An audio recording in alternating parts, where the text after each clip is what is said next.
Well, we've reached the penultimate episode of Knight Rider, Night of the Rising Sun. Unfortunately, the show went out less with a bang and more with a whimper with these last two episodes.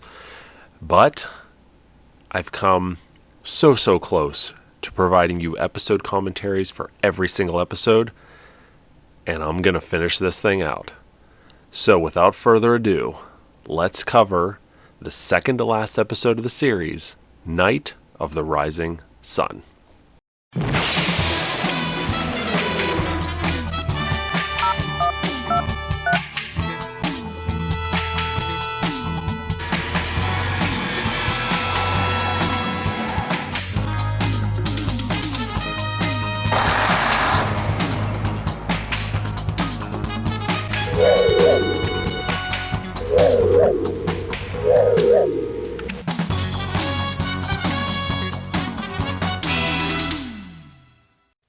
Be sure to take a peek at our exclusive merch, not found anywhere else, like our Knight Rider Historians and Semi-Restoration Team branded apparel, along with our line of Garthware, trademark pending.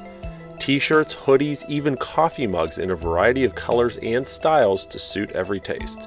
Your purchase directly supports this channel and helps us to continue bringing you awesome content. View the merch below this video and click on the link in the description for our entire catalog. Production 60233, Night of the Rising Sun. This episode was written by E. Nick Alexander, Burton Armis, and Bruce Lansbury. It was directed by Winrick Colby. This episode originally aired on NBC March 14th of 1986. This was a Friday night at 8 p.m. It was filmed from February 5th through the 13th of 1986. It's the 83rd episode to air and the 83rd episode to be produced. The synopsis reads as follows. Michael must stop a dangerous businessman from kidnapping a young boy who is part of a complex Japanese tradition. Alright, so let's see if there's anything here that's of interest. I think there might be a few things. Let's get going. Alright, so Michael and KITT arrive at O'Brien Industries, and we see Nick O'Brien's car here, the Jeep Cherokee. This is the same Jeep Cherokee that we saw the robbers use way back in Lost Night. The exact same one. Obviously it doesn't say Bob's Plumbing Supply on the slide, has a different license plate. Same Jeep Cherokee though. There's an explosion at O'Brien Industries, and Michael and KITT head out. This is the hero car. This is another one of those very rare instances where you see a car, one of the KITT cars later in the series without the scanner on. Season 1, we saw that a lot, but there was a mandate that came through. We have some paperwork that shows right around the start of Season 2 where it says in there, KITT's scanner should always be on, whether he's sitting still or moving, but here they forgot to turn it on. So this is kind of neat. The ninjas in this episode, they're shrouded in black, but they have a red stripe above their eye opening. And I always took this as like an homage or some kind of a connection to Michael and KITT, right? Or especially KITT, right? The black with the red scanner. And I think that's kind of what they were going for here. All right, so we've got Michael, RC, and KITT pulling up to stop the ninjas. A couple things I wanted to point out. First of all, let's talk about the cars used in this episode.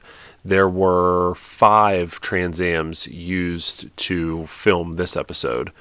And one of them, this is the last appearance, and I'll get to that here in a minute. But out of the 5 cars, we've got this one, the general purpose T-top stunt car, the one we've seen since the beginning of Season 3. The Season 3 and 4 hero car right here. We've got the hardtop stunt car, the same one that's been around all the way since Season 1. In fact, if you look real close here, you can see one of those tabs that they welded on underneath for the exhaust from Custom Kit, all the way here at the end of the series. We've got the left-hand blind drive car. And finally, the Season 4 insert car. So there's your 5 Trans Ams used in this episode. All right, so getting back to this screenshot, a couple things to point out here, which are really neat. If you look in the background here, you can see one of the Universal Studios step vans. This is the same one we saw way back in the pilot as a Comtron vehicle. And you can also see 2 additional KITT cars there. Which ones are they? I can't tell you that. There's not enough detail there, but we've got two of them right there. But it's interesting because when they cut the scene and you see a close-up of RC, the step van's there, KITT's gone. Peter Peros told us that this episode was one of his favorites that he filmed because he got to hit a ninja with a shovel. And that was very memorable for him, apparently. And also, KITT's scanner is off again. They're slacking. All right, so we have fake Michael tackling one of the ninjas. This is, again, Matt McComb, Hasselhoff's stunt double for at least season 4. And I think he was a stunt double in Baywatch as well. All right, and Tanika, apparently, is the name of his company, but Suki Tanika's headquarters is actually the Tillman Reclamation Plant in Los Angeles, and here's what it looks like today, which is pretty much exactly the same. It's part of the, or it's adjacent to the Japanese gardens, which are here. I mean, it's a kind of a vast compound here, but here's some of the Japanese gardens where they filmed a lot of the other scenes from this episode. So most of this episode took place all within this one specific area here. Let me show you. Let's get a, yeah, there we go. So here's the main building I just showed you, and then these are the Japanese gardens right here. So this is where pretty much all this took place. And interestingly enough, if we go right over here, this is the same place where Michael was shot in Santa Rosa's, right over here. All right, we see this insert shot of the T-top opening. Normally, insert shots are done like with a different car or something else. But in this case, they actually used the Hero car. You can see that because the Hero car was the only one that actually had the light-up pods and this exact overhead console. So they probably had a guy up there and just pulling the T-top open would be my guess. But yeah, the actual Hero car used for that insert shot. And then Hasselhoff doing one last ejection scene out of KITT. This is the last one in the series. And this is now the general purpose T-top stunt car. How do I know that? Because of this overhead console right here. You see how there's this gap right here in the headliner? That's the general purpose T-top stunt car. It's the only car that had that little gap right there where you could see the headliner. Sorry guys, no white wire. The white wire has been very well hidden for quite a while now. So this was an interestingly done scene. This is KITT supposedly driving by himself, and normally they would use the left-hand or the right-hand blind drive car. But because it was just KITT pulling up slowly and coming to a stop, and I think they wanted to show off the lights in the dash, they actually used the Hero car, and they probably just had a guy hidden just out of sight here that could just let the car drift, and he'd hit the brake and stop here. So this might be the only time the Hero car was, I guess you could say, blind driven, even though it wasn't technically blind driven. I don't think they put the blind drive seat in this car for this specific scene, but I could be wrong. All right, so RC is sneaking into Tanika's complex. This is the same building that we saw used as Simon Karaskis' estate in Night Sting, and also as Helios in Chariot of Gold back in season 1. And here's what that entrance looks like now. It's now Cardinal Timothy Manning, House of Prayer for Priests, Sisters of the Immaculate Heart of Mary Retreat House. But otherwise, entrance looks pretty much as it did then. Rare instance of, well, I guess it's not Hasselhoff wearing the comlink. This is an insert shot. This is not Hasselhoff's arm. I'm positive of that. But looks like he's not going to have any luck contacting KITT anyways because the comlink's batteries are dead. And let's give props to Peter Peros for this awesome roof roll where he just rolls over the top of KITT. Very, very cool. That might even be more impressive than Hasselhoff's slide across the roof. And here's the last time we see the outside of Flag headquarters in the series. This is, of course, stock footage. They only filmed at Arden Villa for 4 episodes.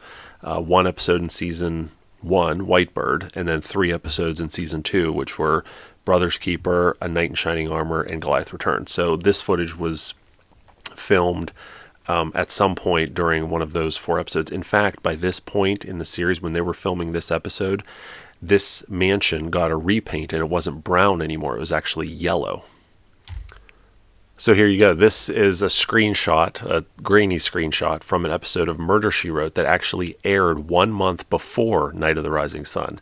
So this might be a reason why they never went back to film at Arden Villa, because it got repainted in 1985. Personally, I almost think it looks a little bit better as yellow. What do you guys think? Do you like it yellow, or do you like the Knight Rider brown? Let me know in the comments below. I'm patching it into KITT systems. Patricia McPherson's final words on Knight Rider. This is her last episode. She does not appear in Voodoo Night because she had a prior filming engagement. She was filming a movie, and she was unable to make the filming of the last episode, probably not realizing it was going to be the final episode. But this is Patricia McPherson's final episode. So here's a really great and kind of rare shot of the hero car, at least from this angle. Neat that they filmed from this direction, I guess. I'm not sure if I have really anything more to add to that other than the hero car looks to be in pretty decent condition. You do see some wear here on the steering wheel, but otherwise looks pretty good. All right, the hardtop stunt car. The same one we've had around since the middle of season 1. This is its final episode, and it kind of goes out in a blaze of glory, doesn't it? It's he's chasing Tanika, hits the water, splashes a ton of water up inside of it, in the hood, gets out. Michael takes him out. So I don't think them driving in the water like blew the engine or anything like that, because this is, if you followed the channel, you know I always talk about there's possibly one more surviving car out there. If there's one more surviving car, it's this hardtop stunt car, right? Because after the show ended, this car sat at Universal Studios in one of their parking lots for 3 more years after the wrecking ball, after all the other cars that had to be destroyed were. This car sat at the studio. So, is it still out there, or was it just crushed later? We don't know. Not yet, at least. Goodbye, hardtop stunt car. The hardest working Knight Rider car in the fleet. All right. That's all we have for Night of the Rising Sun. There's really not a lot of meat on the bone for this one. But, we still have Voodoo Night ahead, which might even have less meat. I don't know. We'll see when we get there. But if you've stuck with me for 83 episodes of episode commentaries, thank you so much. You might as well just finish it off with Voodoo Night with me. We'll all be miserable, right? Because no one likes Voodoo Night. I know some of you in the comments are going to say, wait, Voodoo Night's in my top 10 episodes. Well, you apparently haven't seen the other 83 episodes of Knight Rider. Anyways, should be a fun one. All right, guys, thanks so much for watching. Hope you enjoyed this. We'll catch you next time.